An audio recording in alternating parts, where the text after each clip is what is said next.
بسم اللہ الرحمن الرحیم۔ ادائے قرض کے لیے یہ دعا پڑھیں۔ اللہم اکفنی بحلالک عن حرامک واغننی بفضلک عمن سواک۔ اللہم اکفنی بحلالک عن حرامک واغننی بفضلک عمن سواک۔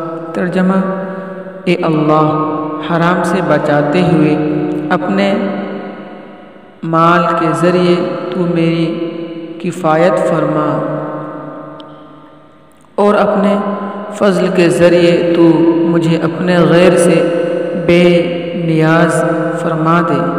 اے اللہ، حرام سے بچاتے ہوئے اپنے مال کے ذریعے تو میری کفایت فرما، اور اپنے فضل کے ذریعے تو مجھے اپنے غیر سے بے نیاز فرما دے۔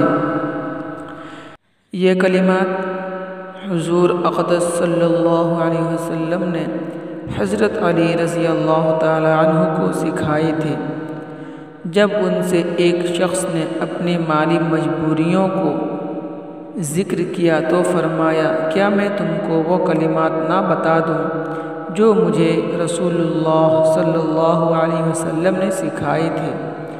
اگر بڑے پہاڑ کی برابر بھی تم پر قرض ہو تو اللہ تعالیٰ ادا فرما دے۔